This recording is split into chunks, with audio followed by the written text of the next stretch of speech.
Canadian chips are the bomb.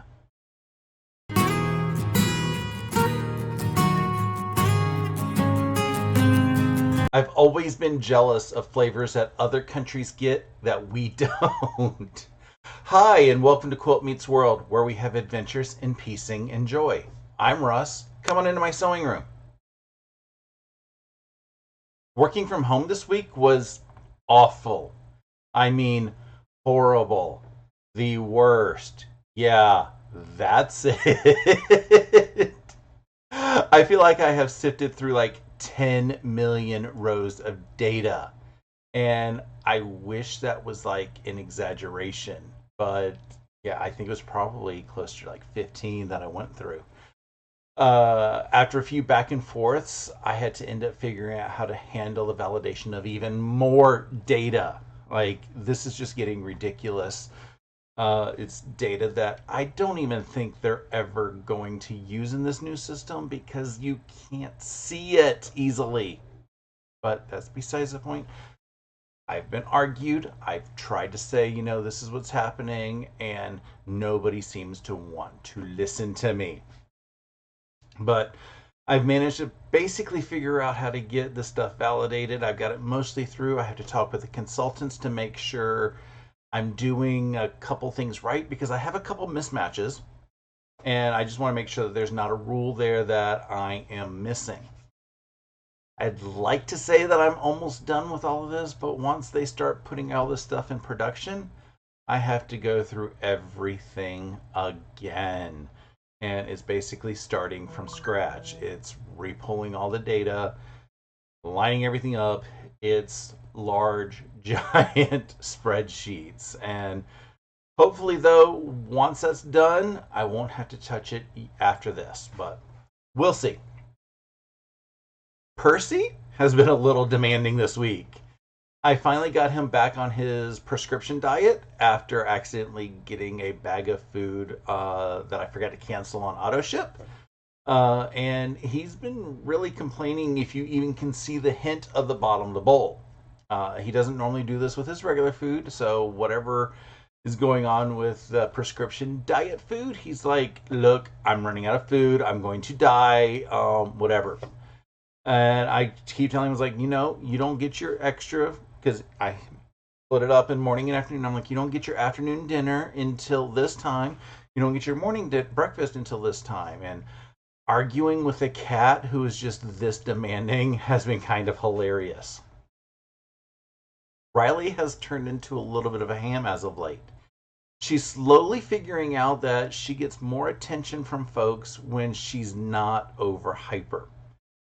It's only with people that she knows, so unfortunately, total stranger on the street, she still goes like, okay, I want to meet you, I want to meet you, I want to meet you. But some of the other neighbors, she'll sit there and be polite for a minute until they say, okay, hi, you can come say hi. For example, this morning, we ran across. That sounds kind of dangerous. We were walking one direction, my neighbor was walking the other direction, and we stopped and were chit-chatting on opposite sides of the road. Because again, I didn't want Riley to jump all over him. As we were talking and stuff, we noticed that a car had stopped at the intersection behind me, and he starts waving them through, and I'm like, oh wait, they don't want to go through, they want to park right where I'm standing. Because I recognized the car. It was the daughter and son-in-law of the owner of the house. They all live in the neighborhood, so why you drive from one house in the neighborhood to another, that's beyond me, but they do it. They only live around the corner. So I'm on the other side with the first neighbor that we saw, and they're getting out of the car, and Riley's just sitting down wagging her tail going as if she's saying, I never get any attention, pet me please. It ended up working with the husband, so she got to have a little bit of love-ins from him, but the wife was a little too tired at that hour to deal with Riley's energy. But I totally giggled at the whole ordeal, and the fact that she's starting to realize things. It's only taken 3.5 years. But Yeah, she's getting a little better, a little calmer in some cases, but again, heaven forbid a dog come through or other neighbors that she's like, I want to go say hi. In here, though, it has been a good week, mostly. After the strapping mishap from the retreat last week, I knew I had to get replacement strapping pretty fast while that knowledge of what to do was still stuck up here in my head. There's a lot of words in the pattern, and I am a visual person, and there was like no diagrams. There were pictures, but it was difficult to line up which picture belonged to which step in the pattern. So I said, I want to know everything that I can, absorb what I can in the retreat. So Shannon did some awesome visuals in the retreat, and I was able to, like I said, sponge it up as good as I can. And I was like, okay, I need to order replacement strapping because I didn't want to go all the way up to Alpharetta, especially during the week. It's up 400, so if I tried to leave after work, it would probably take me an hour and a half to 2 hours just to get up there. And I was like, I do not want to deal with that. So I ordered some strapping from the Amazons, and this was on Sunday evening, and it said, "Oh, it'll arrive on Monday morning." Maybe it was Monday afternoon. Whenever it said it would arrive Monday. On Monday, it came, whatever time it was, and I opened up the package, and I'm like, "This can't be 10 yards of strapping that I ordered. It like fits in the palm of my hand." So I'm looking at it, and the packaging says that it's 10 feet on the label. And I'm like, I'm going to be very upset if I order 10 yards and received a 10 feet thing. So I went upstairs. I looked at what the Amazon listing was, and everything on there said 10 yards. And I'm like, oh, geez. But I was like, I really don't care if I get 10 yards or 10 feet because 10 feet is about what I needed. I really needed 3 yards, which is 9. So I would have been able to do what I needed with a 10-foot thing. And I would have just been like, okay, I forgive you, and just write a note on their thing saying, it's feet and not yards. I opened it and realized it really was 10 yards. The problem is, it was super thin material. It felt like the seatbelt texture. So, your car seatbelt, it was that kind of a texture. But it was 1 inch wide and it was super, super thin. And I didn't like it for the handles of the bag. It would not go well with the canvas that I had, and it just felt wrong to have as handles. I mean, could you imagine using your seatbelts as a handle? So I ended up going back to the Amazons, and I found something that looked a little better, and I made sure that I looked at the what are those things, the description stuff very well. And I said, okay, yeah, this is a little bit better. It seems to be more for handles and stuff. But I really also hate ordering things from Amazon that I really am not certain what it is. I've been burned too many times, but because the quality is not always the same as something that you would buy, locally. It may look good in pictures, but as soon as you touch it, you're like, yeah, this is bad. But like I said, I didn't want to try to go to Alpharetta, so I'm like, okay, I'm going to try option number 2. I talked to my sister about option 1, and she thinks she might be able to use it with some of her projects, but she doesn't know. I'm like, it was like $6. I am not going to try to process an Amazon return.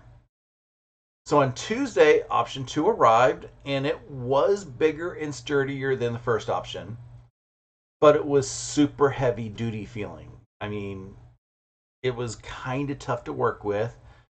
But I was like, I do not feel like trying to do a third option. And option 3 was just basically going to be me going to Alpharetta. And yeah, that would have been whatever. So I was like, let me see if I can work with this. Because the worst thing that would have happened is I would have just had to rip out a seam again, like I had to do when I put the first handle on and attempted it because I stitched it before I measured it. So Wednesday, during my lunch break, I started working on the bag again. I came in here and I got everything measured and I started to try to put the strapping on the bag. And I'm like, okay, this is super heavy duty, but I think it's going to work. It was really tough at the bottom where the fold is.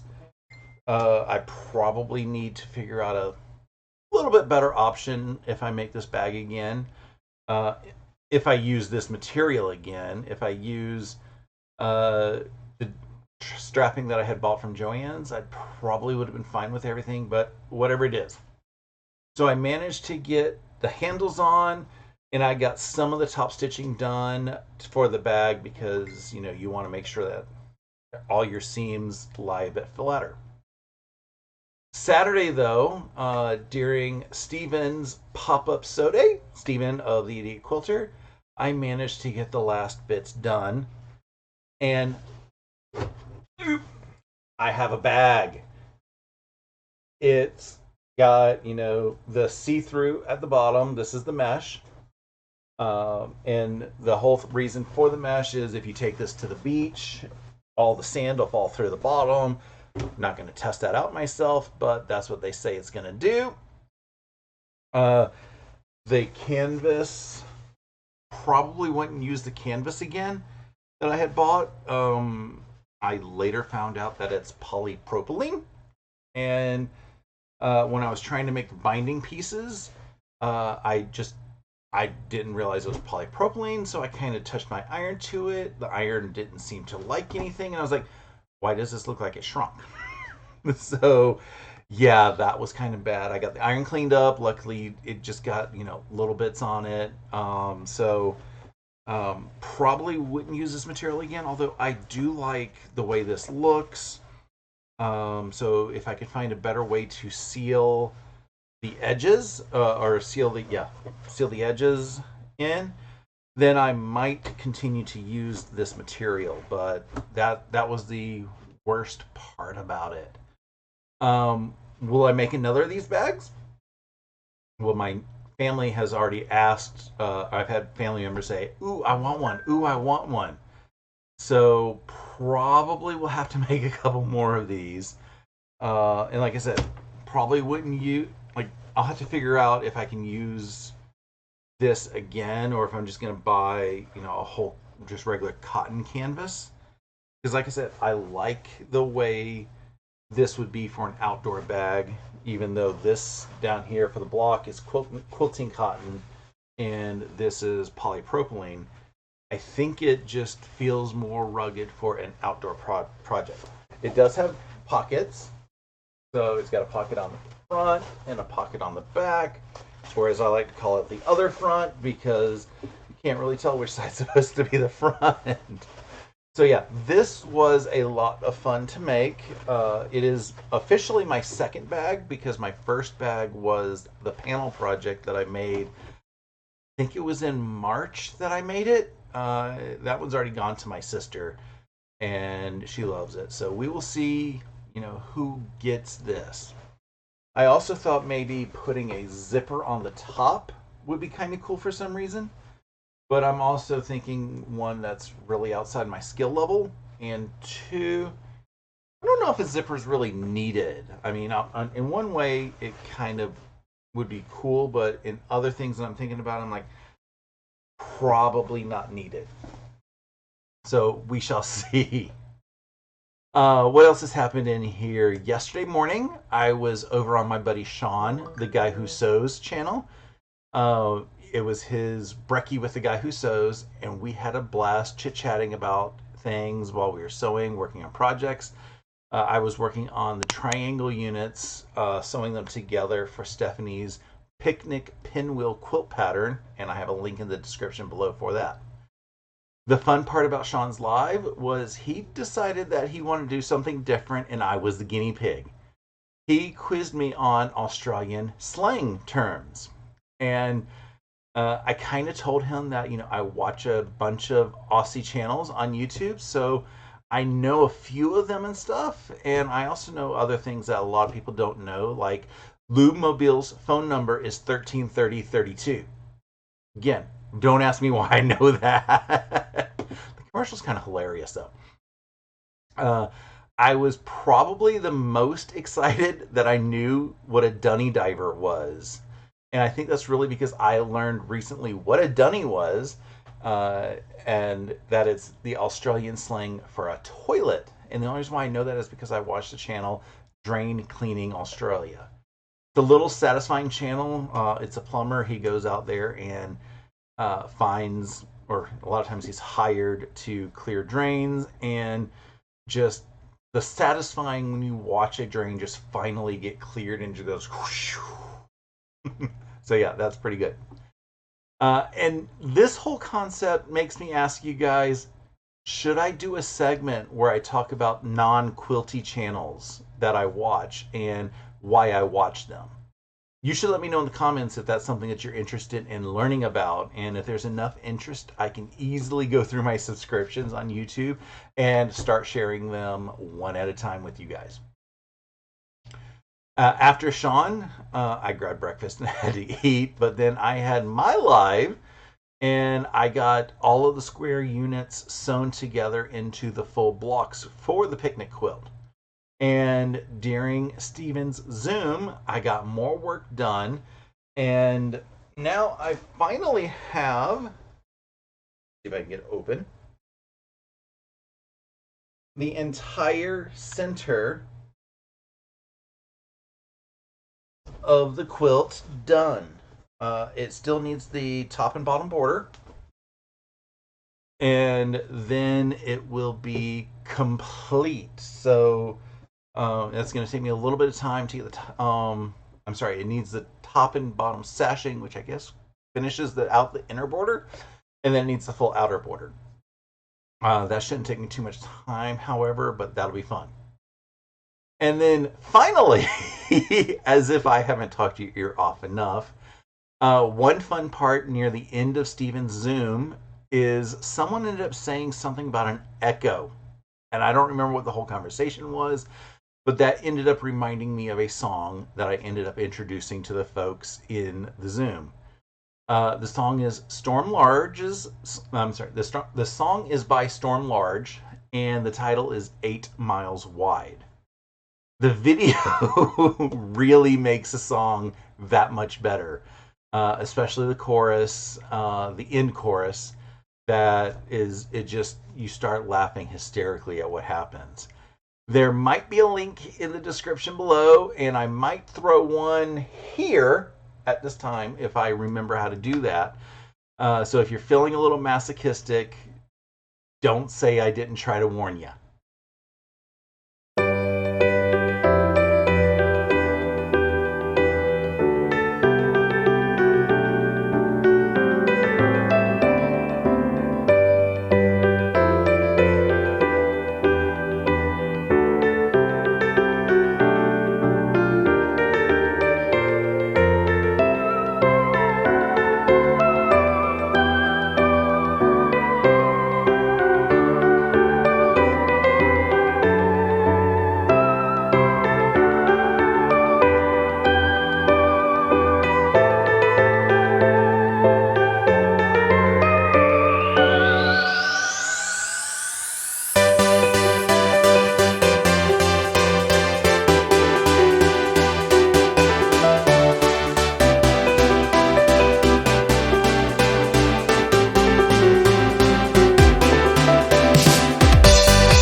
Have I told y'all that my sister rocks lately?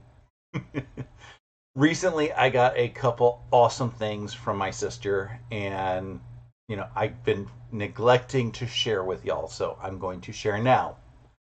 The first came in a package a few weeks ago that also contained the baby Afghan that she crocheted for my coworker. That picture was in last week's video. So this isn't really that late of an arrival, but it's just I've been a little bit crazy.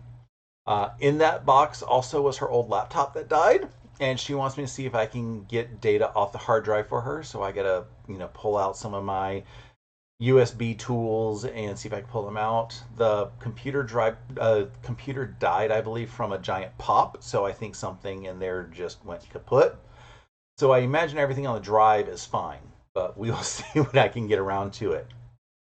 But also included in it was this.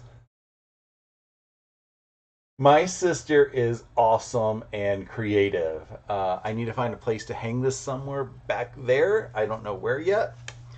But this is also a product, if you remember back in probably late February, early March, I had commissioned my sister to make one of these for Shannon of Slay Arts because she had passed 1,000 subscribers as well.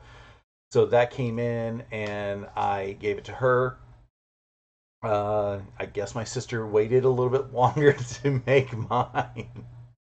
But yeah, this I think is just super awesome. It looks pretty official, except the official ones from YouTube are like silver and gold and diamond colored, and I think you have to get 100,000 subscribers before you can even get the silver. So just the fact that I'm excited that I think I now have 1,200 subscribers, and that is just amazing to me. And then this week, I got another package. The backstory behind this one is my sister and her husband had to go to Nova Scotia this past weekend for a family wedding. And I jokingly said to her she should smuggle me back some all dressed chips because our friend Steven brought some down at Stephanie's Georgia retreat back in December, and I really enjoyed them. And then this is what arrived. Sorry about it. So Riley saw this box and she was like, "Ooh, I got a bark box. I'm all excited about it." And I was like, "No, this is not your bark box. Your bark box is this one over here." And I gave her some treats out of it. And I opened it up and I was pretty excited. I got a bunch of bags of chips. And to share these flavors, which I know a lot of y'all are Canadian, so these are kind of normal to you. But Steven said that there's flavors that he hadn't seen before. So this first one is sour cream and onion and bacon. My sister and I, we love bacon. We were on the bacon bandwagon before there was even a bacon bandwagon. Growing up, we basically put bacon in everything, and we even had that little bowl off to the side that we would put our bacon grease in and use it to cook.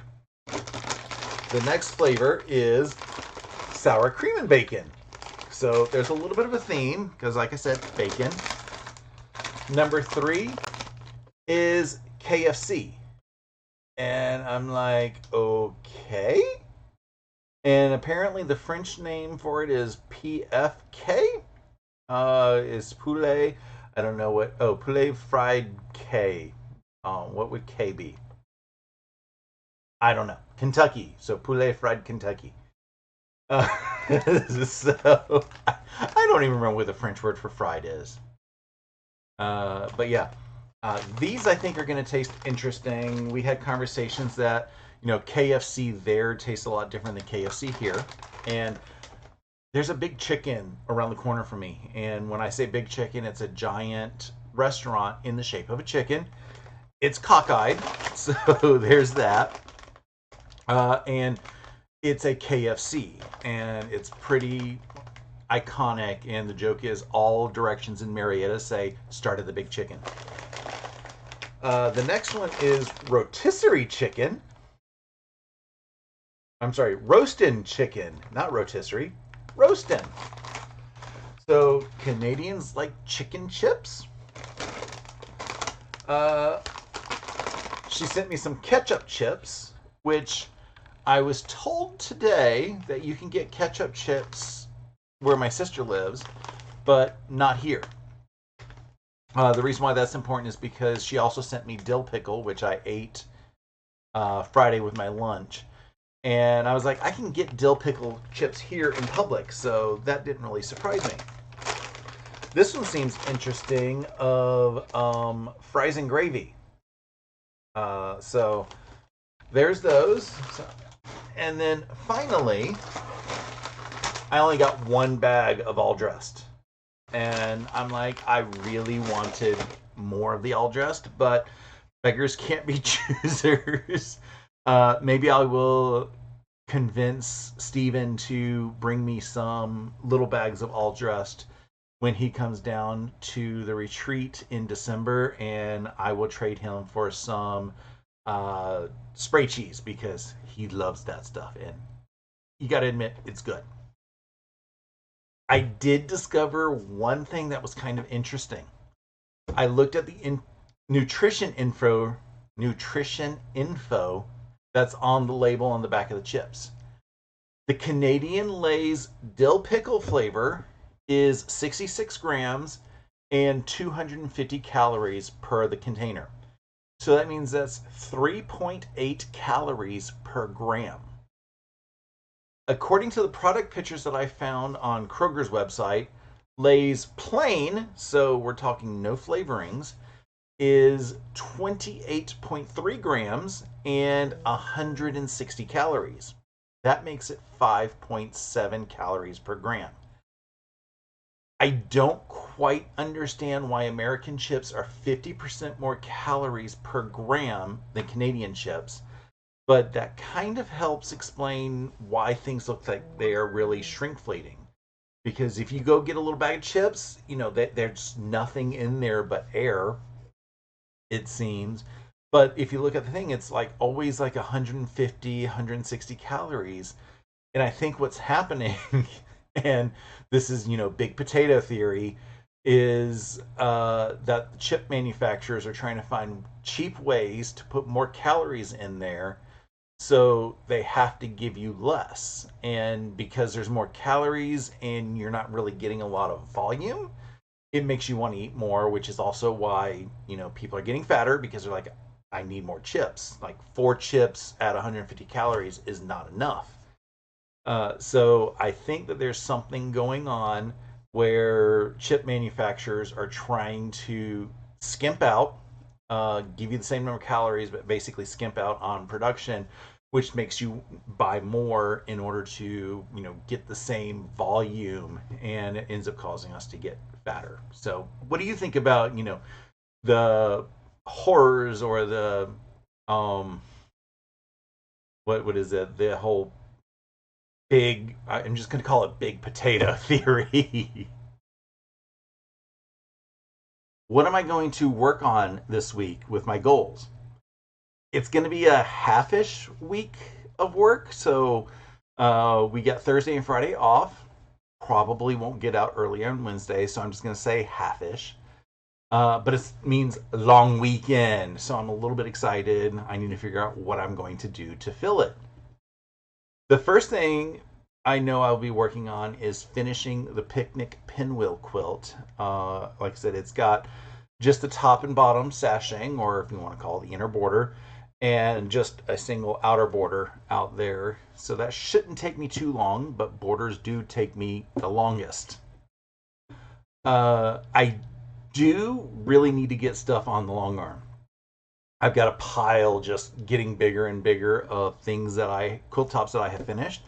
And I'm now seeing that there's at least 2 projects that aren't in that pile that need to be added. So yeah, I need to get things onto the long arm, get them worked on, and get them basically finished so I can get them on show and tell. Maybe the first thing I'll do is the pinwheel quilt, or pinwheel picnic quilt. I want to give it the full name so that I can have the matching pair of the quilt and the bag for Saturday sampler show and tell in a few weeks. And finally, I do know that this coming Saturday on my live, I will be working on the Fort Worth Fabric Studio As the Crow Flies Week 2 as part of the Sew Along. My friend Stephanie does the tutorials on Mondays. This past week, so a week, basically this past Monday, it was all cutting, so I did not do that on the live, but the next few weeks should be all sewing because there shouldn't be any more cutting. So we will be sewing them on my channel live. If you are interested, they do have the pattern available. I think it's like about $11 for the pattern, and it's different from what they have traditionally done of giving the pattern for free. I accept it takes a lot of work to make these patterns, so I don't mind, paying for the patterns as well.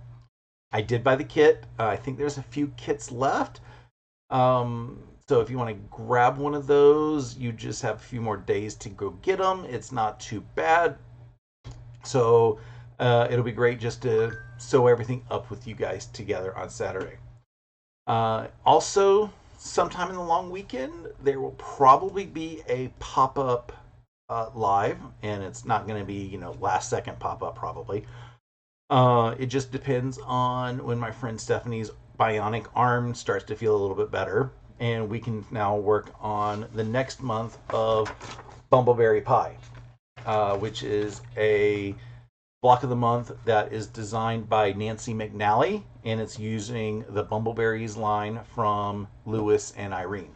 I can also provide a link in the description if you are interested in joining along with that one. So yeah, there's a lot of sewing stuff that I have planned on going on, and I'm very excited about that. Anywho, I think that's going to be about it for today. This has been a little bit long of a video, and I am, a little bit sorry that it's taken this long, but again, a lot of stuff has happened in the past week. You guys are rock stars for listening to me ramble about my weekly shenanigans. If you wouldn't mind doing the things for the YouTube algorithm that makes it happy, that would be awesome. If you ring the bell next to the subscribe button, you also will get notified when I go live on Saturday mornings or upload other videos throughout the week. I hope you have a wonderful rest of your day and an awesome week. Until next time, stay happy and keep stitching.